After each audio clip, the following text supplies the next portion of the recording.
Hello, this is the start of BOL 58 at the junction of, this is BOL 57 at the junction of BOL 58 and BOL 52. Oh, Sam knows them better than I do now.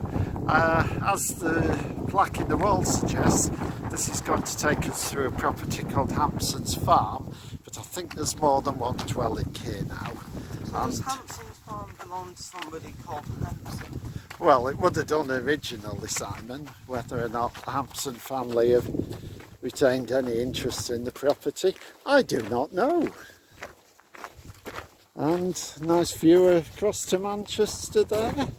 On a day that's not so hazy, you could probably make out a lot more than today. Yeah, we have got a bit of heat haze here. Now, at this point, the definitive line of the path actually runs along there a bit. This track that skirts around the farm is not, according to the map, the right of way, but I think you'd get some complaints if you tried to walk around this building. I think this sort of adjacent bit is called Catland View.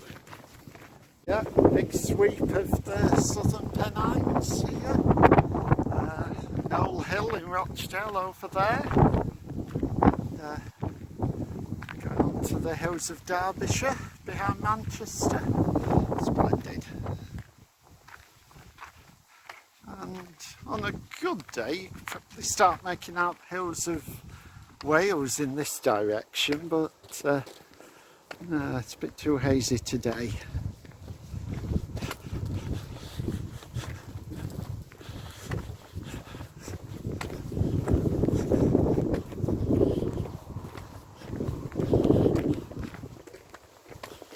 And it's at this point that you rejoin the true line of the path. Now, if the season is right, there's a lovely bank of heather and probably some bilberry over to your left.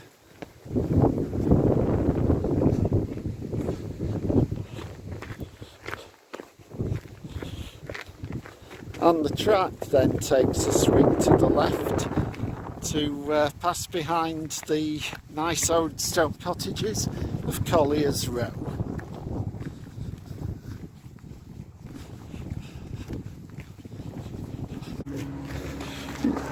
And this is the last bit of BOL 57 behind the cottages at Collier's Row. I think the name is self-explanatory, well, they were built for. And yeah, this emerges onto Collier's Row Road. Okay, I'm standing near Sheepcote Farm at the beginning of BOL 58. The junction of BOL 59 going that way and BOL 27 going that way. But BOL 58 takes a sort of contouring course across the hillside, passing a couple of properties before reaching another track junction. Shortly after leaving Sheepcote, you cross this nice little clough. I suspect this is a higher part of the stream we crossed earlier, coming up on BOL 59. And yeah, nice going up that way. And we're heading up here, past these horses, around the back of a property called the Barn House. Okay, we just come past the bank house there, where the track became tarmac. It is now a nice residence. It's no longer a farm. And there was another lovely dog, this one sort of poodle type called Monty, who was lovely. So this is the end of BOL 58, and you've got BOL 52 going that way and BOL 57 going that way. We're standing on the edge of Collier's Row Road here, and two paths leave at this point. This one going off to the left is HOR 034, so we won't be coming back to that for a bit. The one we're taking now is BOL 059, which goes up to Sheepcote Farm. This was actually closed for repair earlier this year, so it should be in pretty good nick today. Let's go, kids. Hello. After a few hundred yards, BOL 059 takes you across this lovely bridge over the stream. The interesting thing is, if you look at the definitive map, this bridge isn't quite on the line of the path. The path should cross the stream a bit further up there, but I don't think anybody's really going to use that now. So ahead to BOL 059. Oh, I can see it. This is a beautiful stretch of path. This is a good excuse for me to catch my breath after climbing these lovely log cut steps at the Forestry Commission or the Woodland Trust or the Smithers Estate or whoever's responsible for maintaining this path. They're doing a good job, and because this is a lovely walk. Just look ahead of us. How nice is that? It was absolutely wonderful. Almost had me up at that time. Now at this point, just a bit further on, you've got a concessionary footpath, which is wider and more obvious than the actual public footpath. But today, the concessionary path is still closed, so we would have to go up the right of way in any case. But that takes you up these steps.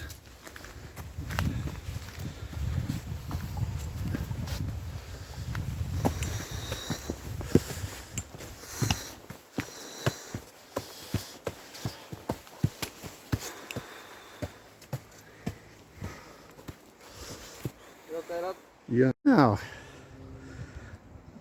you soon come to a high stile and a high fence, which is a giveaway for the fact that there are deer nearby. So we'll try and capture them on film if we see any.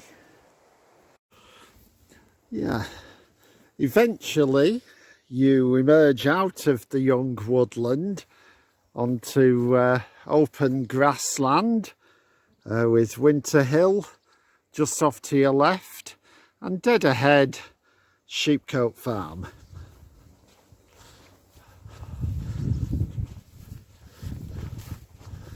And I'm guessing this gate marks the extent of the keep out range for the deer.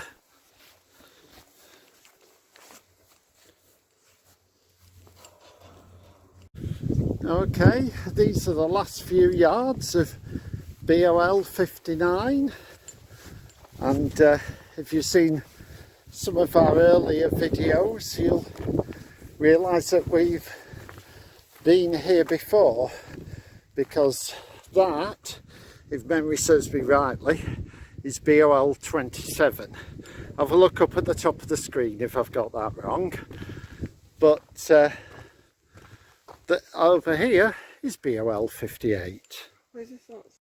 Hello, well here we are at the side of Eagley Brook, and we're round about at the point where TEA 9 coming down from Burtonshaw becomes BOL 60 heading towards Ashworth Lane. Unless you had some very precise measuring tools and copied the definitive map, I can't be certain we've actually got the very right point, but it's here ahead thereabouts, the start of BOL 60. Let's go, kids. After a lovely little stroll through the woods, BOL 60 crosses this bridge over Eagly Brook.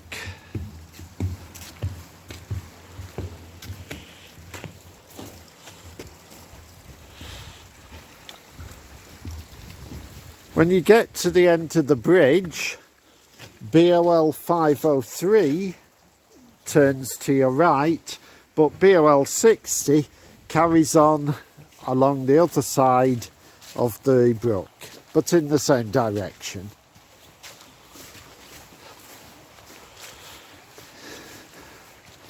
Do I really need to tell you we're walking this in autumn? I don't think so. Won't insult anyone's intelligence, will I, Simon? No. It's a very lovely autumnal day though. Yeah, just appreciate the colours. When you get to this gate, you just go through it. The way ahead is a private road, and this track here, which is actually called Ashworth Lane, is BOL 67. So this is the end of BOL 60.